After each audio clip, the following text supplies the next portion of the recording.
अरे भाग्यवान, मेरे जूते कहाँ रखे हैं? मुझे बाहर जाने में देर हो रही है। तभी मालती कमरे में आती है।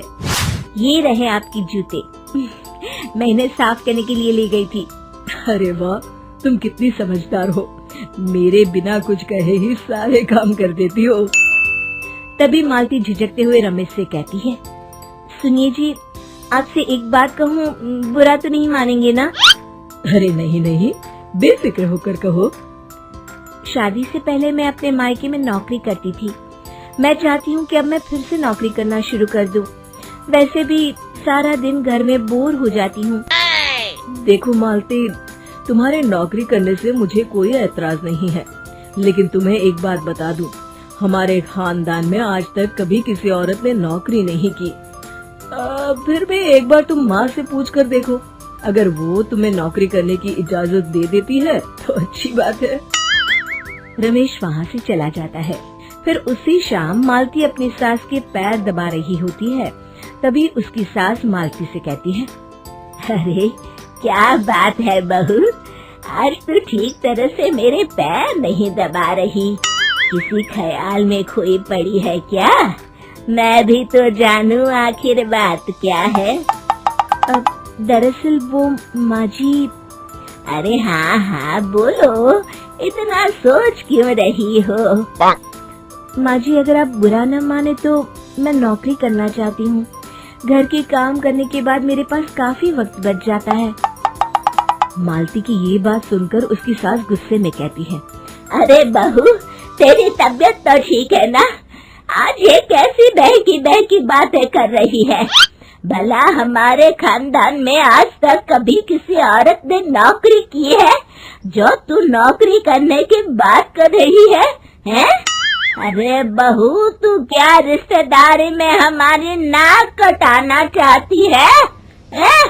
जितना जल्दी हो सके अपने दिमाग से नौकरी का भूत उतार दे, और अब जा, जल्दी से रसोई में जा, खाना बनाने का वक्त हो रहा है। मालती मन मार कर खाना पकाने के लिए रसोई घर में चली जाती है। अगले दिन, नमस्ते माँ जी, कैसी हैं आप? अरे आओ आओ दिवाकर बेटा, बैठो, मैं तुम्हारे लिए चाय मंगाती हूँ। बहू, जरा एक कप चाय तो लेती आना। फिर दिवाकर एक फाइल खोलकर मालती की सास के सामने रख देता है। ये देखिए माँ जी, ये है पिछले महीने का हिसाब और ये रहे मुनाफे के रुपए। एक बार हिसाब देख लीजिए और इन कागजों पर अपने दस्तखत कर दीजिए। अरे दिवाकर बेटा, मैंने भला आज तक कभी तेरा हिसाब देखा है जो अब देखूंगी? ला बता, कहाँ दस्तखत करूं?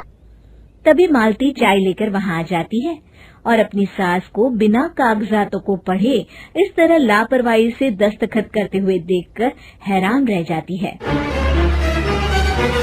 अच्छा माली, अब मैं चलता हूँ, फैक्ट्री में बहुत काम है। फिर दिवाकर वहाँ से चला जाता है। कुछ दिनों बाद मालती बाजार में कुछ सामान खरीद रही होती है। तभी एक बूढ़ा आदमी उसे आवाज देता है, अरे मालती बेटी, कैसी हो? मुझे पहचाना? मैं तुम्हारी कंपनी में मुनीम का काम करता हूँ। हाँ चाचा जी, मैं आपको बिल्कुल पहचानती हूँ। कहिए, कैसे हैं आप? मैं तो ठीक हूँ।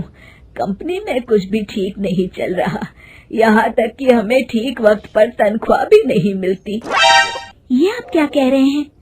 अब क्या बताऊं, आप लोग तो कभी हिसाब किताब देखने दफ्तर आते नहीं।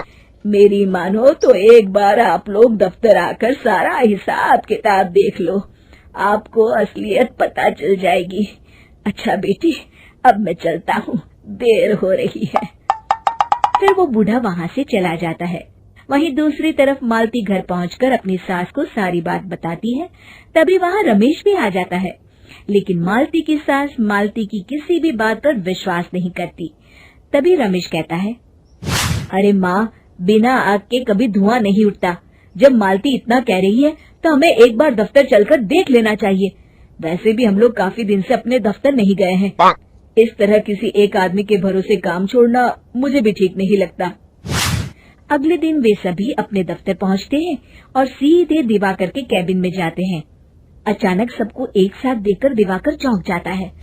अरे माँ जी, आप सब लोग अचानक यहाँ कैसे आ गए? अगर कुछ काम था तो मुझे एक फोन कर दिया होता, मैं आपके घर आ जाता। तभी मालती की सास कहती है, अरे दिवाकर बेटा, आज मैं हिसाब देखने दफ्तर आई हूँ, जरा मुझे पिछले 6 महीनों का हिसाब दिखाना तो बेटा। दिवाकर घबराते हुए हिसाब की फाइल मालती की सास को देता है। मालती की सास फाइल लेकर मालती को देती है और कहती है, ले बहू, देख ले हिसाब। मालती फाइल को बड़े गौर से देखती है और अगले ही पल उसे सारी गड़बड़ी समझ में आ जाती है। वो अपनी सास से कहती है, माँ जी, मुनीम चाचा बिल्कुल सही कह रहे थे। हमारी कंपनी में पिछले 6 महीनों में जितना मुनाफा हुआ है, हमें उसका आधा पैसा भी नहीं मिला। यूँ समझ लीजिए कि 1 रुपये में सिर्फ चवन्नी ही हमारे हाथों में आई है। मालती की बातें सुनकर मालती की सास गुस्से से दिवाकर को पूछती है, क्यों दिवाकर, मेरी बहू जो कह रही है वो सच है? दिवाकर समझ जाता है आज उसका भांडा फूट चुका है। वो गिड़गिड़ाते हुए कहता है, मुझे माफ कर दीजिए माँ जी, मैं पैसों के लालच में अंधा हो गया था। अरे वाह दिवाकर, तू तो 1 नंबर का चोर निकला। इतने दिनों से मैं तुझ पर आंख बंद करके भरोसा करती रही और तू मुझे ही चुना लगाता रहा।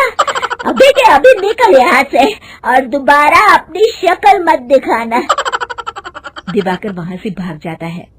मालती की सास मालती को शाबाशी देते हुए कहती है, बहू, आज मैं समझ गई कि पढ़ाई लिखाई हमारी जिंदगी में कितनी जरूरी है। मैं बहुत किस्मत वाली हूँ जो मुझे तुझ जैसी बहू मिली है। शिक्षा, पढ़ाई लिखाई का इस्तेमाल सही जगह करके हम दुनिया में बहुत कुछ बदल सकते हैं।